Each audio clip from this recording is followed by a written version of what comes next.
If you disappeared for 90 days, what would happen? Honestly answer it. Because frequently the initial knee-jerk reaction is, well, everything would fall apart. Okay, well then you do not have an effective team and you're not an effective leader.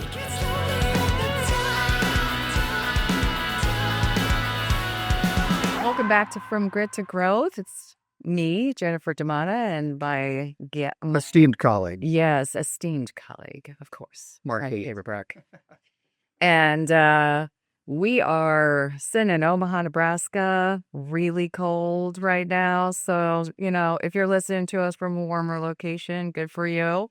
We're going to talk about something that's very important to business success, and it doesn't get a lot of conversation too much because it can be perceived as a softer topic, but it definitely has some hard impact on business. And we run into this with every single client. Doesn't matter the size of the client, could be a $10 million business. It could be a $1 billion business. This is still a critical topic and often can be the linchpin to business success. I mean, businesses don't fail because of they don't fail by themselves. They essentially sometimes fail because of the thing that we're going to talk about today, which is highly effective leadership teams. So you run into this all the time. You've got a number of different teams that you're constantly interfacing with. You're on some private boards where you get a good firsthand view of highly effective teams. What are some of the same things you're seeing that, really concern you? And then maybe what are some of the things you're seeing that are really outstanding? every company that, and just speaking from experience, that we look at, talk to, or invest in, or help grow at Dundee Growth Partners has a team in place, right? How effective is that team is the critical question. One thing we always seem to ask or eventually get to is, if you disappeared, you, the CEO, founder, or maybe it's the CRO or the CFO, but if you disappeared for 90 days, what would happen? And That question. and just honestly answer it. Because frequently the initial knee-jerk reaction is, well, everything would fall apart. Okay, well then you do not have an effective team and you're not an effective leader, of which it's, a 2x4 of the face for most of them. Like, well, what do you mean? Well, so you need to absolutely build around you that support structure that if you do disappear for 90 days, everything just keeps going. Really, really important. A lot of teams also just say, we need a new strategy. We have to sit down and figure out our strategy. I think that's fundamentally a mistake as well, because if you don't have the ones around you that believe in the vision, the mission, where we're going, how we're going to get there, that stuff ultimately just ends up ink on paper. Oh, how many times have we seen actually a fairly good strategy, rock solid strategy, some pretty good operational rhythms because of the people underneath the leadership team. And really the problem lands right with the leadership team individually. There are strong individuals on the team, but they don't operate like a team. Right, exactly. I think some of the best teams that we've run across, we've invested in our venture fund, 50 different companies. We see on average 50 ideas a month. And that's not a vanity metric. That's just fact. There's some months we see 100. There's some months we see 10. But throughout all of that, the common theme is, and we always start with, tell me about the team. Oh, you want to start there? Well, here's how much we're raising, or here's our vision for where we're going. Look, just tell me about the team. Tell me about yourself. Tell me about who's around you. How did you select them? And oftentimes they leave some of these meetings saying, we didn't even talk about the product. Because if the team isn't just like so dynamic and so bought into this, the rest of it just doesn't matter. Yeah, that's very true. I mean, you could have so much good going on in the business and the leadership team is holding you back. And there's quite a bit of data around that. There's quite a bit of data. I think Gallup, who does Strengths Finder, and they've looked at strengths. I think over 10 million people have taken Strengths Finder, which is an excellent assessment. And they've really brought it back to how can strengths build up good, effective teams. Has shown that when you have a highly effective leadership team, the growth in the business can be upwards of 2x compared to an ineffective leadership team. Wow. That's pretty incredible. Yeah. Yeah. Measurable. Yeah. Measurable. And there are other stats out there. As this topic's been studied by several, I remember looking at Zinger and Folkman, and they do the Leadership 360 studies. They've done hundreds of thousands, if not millions, and have been able to parse that data out. And when you find an exceptionally good team, that is when the business performance can start to unfold. Yeah. Yeah. Yeah, and there's that also the issue as company grows, the loyalty versus the effectiveness. A lot of times people get hired because they know the person, they're friends with the person, they went to college together, whatever it happens to be. And a testing question that I always ask, maybe it's 6 months or 6 years into the business, but would you hire this person today? Would they be just as effective, more effective, or are you just leaning into the loyalty? Every year, you should be looking at the fat in the business. And there is fat. Okay, so who is it and why? And can you afford to maybe substitute out some people that just aren't getting it done? I tell you, a lot of the times it's like the friend of the friend or the cousin or something. That's the stuff that's going to hold you back because there's so much talent out there. It really is. That's really true, actually. I'll take that loyalty. I love that loyalty sort of versus effectiveness because some of our founders override effectiveness with loyalty. So they bring some folks in, like you said, they're usually people that they know, and they were a really good part of the first first year, first 5 years of the business and growing the business. And that is often because they did a lot of individual contribution type of stuff. They really helped to stand the business up. So then you feel this high sense of loyalty on the inside, and you put those folks on a loyalty or a leadership team once the business gets large enough for a leadership team. Yeah. And that is really in essence, it's a little bit of a problem because people who are great individual contributors can't always rise to the level of being an effective leader. Some of them can and some of them can't. So, yeah, when you look at your leadership team, why do you have them on there? Is it because they contributed in the past, or is it because they're contributing right now as an outstanding leader and as an outstanding team member? Yeah, that's good. That's good. I like to look at how does a team respond to a crisis as well. Now, crisis can be anything. We all respond differently to things where we say a crisis is a big blown up thing, but some of the best examples are leadership teams that have faced something that is out of their control, and yet they've hit it head on. They haven't pointed to it as, oh, this is why, this is a concern, here's what we did.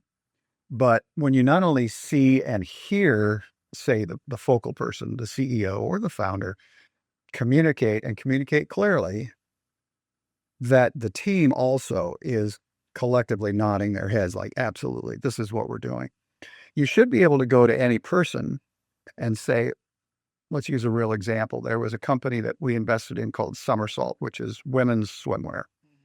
They were flying higher than high, and then the pandemic. That's a real crisis because does anybody need a swimsuit? Who didn't have a crisis in the... Very true. And so here they were faced with, my God, we have all this inventory. Yeah. We have no customers. Yep. We have stuff coming over from all over the world. What are we going to do?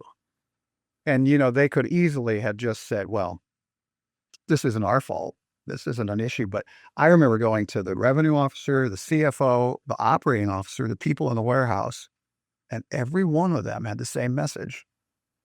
Here's what we're doing today. Here's how we're attacking the problem today, not this quarter, not this 6 months. It's like, this is the issue today.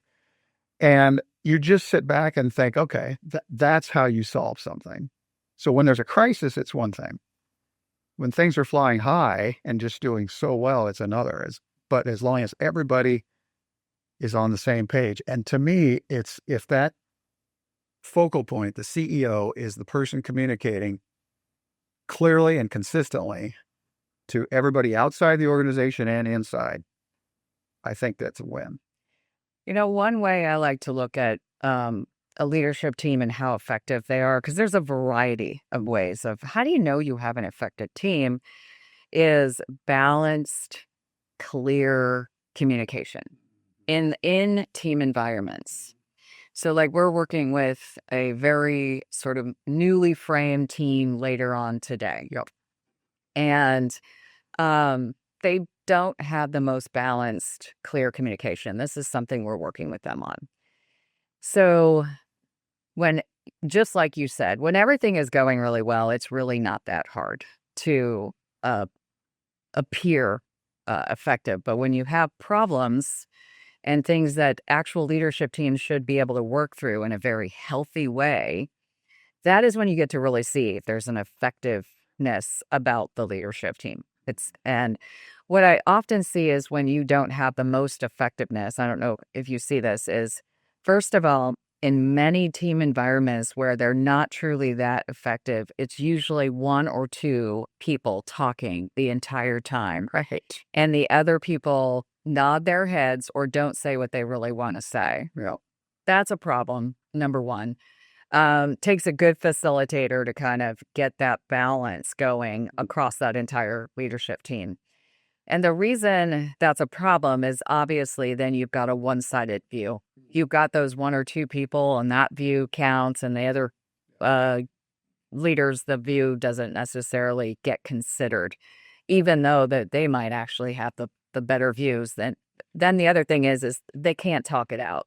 Yeah. They don't have healthy conversation. Meaning they don't feel like they can contribute. Just these two are going to run. Yeah, they're going to run with it anyway. So what's the point? So now there's no real healthy conversation. So now there is no healthy conflict. So now there is no coming up with the best idea at the end of the day. And the thing is that's why it hits home with business results. Right. Because that is actually not a team. You might as well have a conversation with those one or two people if you're a CEO, not observing that, and then move on. Everybody else is going to move forward with those two folks anyway. So balanced and clear and open communication is one opportunity, and it's a really quick. It's really easy to see if you've got a problem there or not. Yeah, because you got to separate that ego and I'm the one in control. I'm the founder. I own the company. I. But it's one of those where, and I've seen you do this with companies. You guys can take this with you. That there's really two things, and I've noticed you kind of draw people who are sitting on their hands, and just say, hey, Michael, Stephanie, you don't seem too bought in here, or how do you feel about that? Or my guess is you might have something to say. Yeah. And always they look to the, what can I talk? That type of thing. Wow, that's toxic. But the ones that just go, well, now that you say that, I do have a few things. And it's not just talk to be talk, but let's draw these points together because everybody in the room is ambitious. It's not like they don't want to accomplish something, but giving them that ability to say it with reason and be heard, and then realize, now what do we do? The second thing is you all have it in your gut, and that's just an instinct on the rhythm of how the business is operating. I mean, we walk into a company, you guys all know, sometimes you walk into your business like something's wrong here. And if you just ask, "What is it just me or something seems off?" Just let people know that you care. You'll get some awesome feedback. And then as a founder running your business or your division, if people just go, "Nope, everything's fine," you kind of go, "Okay, this what can I do to fix this?" But if they open up, that is the start of something great. Yep, Yeah. absolutely.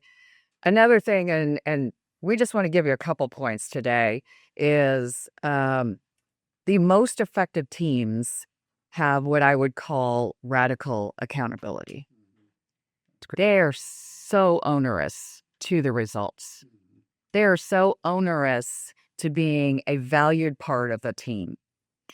And you see this in language like, "I own that," Yeah. or, "You know what? That's my failure. I'd like to make up for that," or, um, "I'd like to put myself on the hook for this result or put myself on the hook for this. I could use some help from everybody in the room." Yeah. That's great. What are some things that you might be seeing? Yeah. I think if you ask, I think what you're saying is if you ask, that just opens the floodgates. Yep. And it's so critical. What can we do better here? What am I missing?